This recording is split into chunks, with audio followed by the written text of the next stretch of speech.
So evangelism on campus is it's different than way we traditionally do evangelism. I mean, I look over here at this campus and we've got 45,000 plus students, and they're all just mingling together, and they're out here on Sprawl Plaza. They're going to classes. They're living busy lives. How do you connect? How do you actually start the conversation with somebody? That's our biggest challenge. That's the first challenge.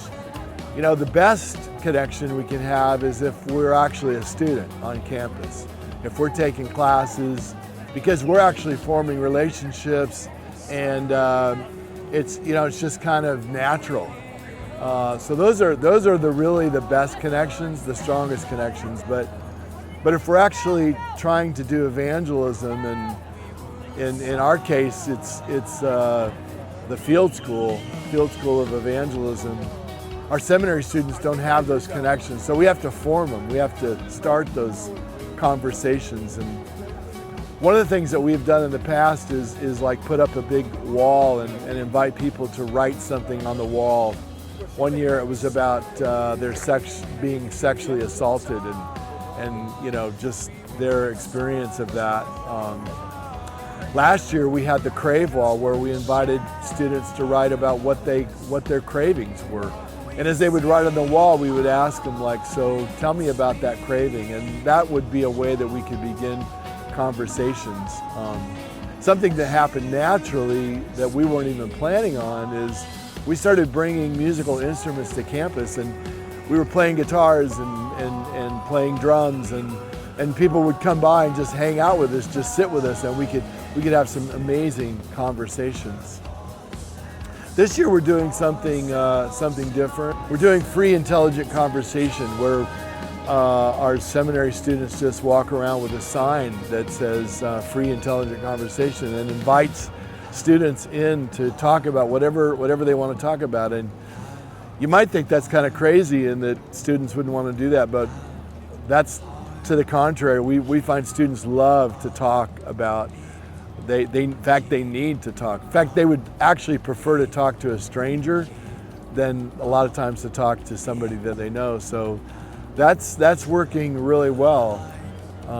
Another thing that we are doing is a prayer table, where we're inviting students to just come by and just write a prayer request, and we have information there at the table. And the next step that is also hard, but maybe not as hard as just forming that connection, is how do we help students then take a next step, with actually becoming or doing something with us, being a part of our group. And there again, in the past, we've created an event that we can invite students to.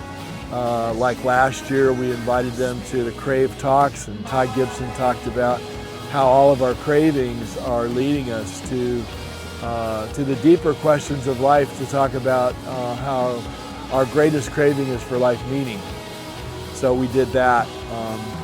This year, we're just inviting students to come and be a part of our campus ministry fellowship, which happens every Friday night, where we have a meal and we have a Bible study or a conversation. This year, our theme on Friday night is just talking about Jesus, and learning ourselves more about who Jesus was. We're going to show a video tonight about Jesus, and talk about that together in a discussion group. But the good thing about that is it actually engages our own students, who are students here at UC Berkeley, with students that we are connecting with here on campus. So it takes it further than just a casual conversation on campus, but includes them in our fellowship and helps make a connection with our students who are going to be here after our seminary students leave. Another really important step is just the step of discipleship. How do we help our own students actually engage more in the mission? Because students who are on a large university campus, They can just be, if they're interested spiritually at all, they're basically interested in their own spiritual life, their own spiritual development. But to ask them or challenge them to go beyond that and to see God's mission on campus and to be a part of that mission, to want to take it further than just maintaining my faith, but actually engaging other people in what we believe. That's the challenge of discipleship, and we're trying to disciple our own Adventist students who are in their ACF groups, but we're also in a discipleship program with our seminary students, because we're teaching them how to actually engage unchurched people, postmodern people, post-Christian people, and how to communicate their faith in a way that speaks to other people and then walks with them into a journey of actually exploring who God is, and including them in a church fellowship, in a campus ministry fellowship, where they can take their questions and their exploration to the next level. And that's really what we're about in this program. That's what this program is. And it's different than just starting off with like doctrinal questions or even prophecy. It's beginning with a conversation and hoping that and praying that would be that would develop into a longer conversation, and maybe into community and hopefully into church fellowship.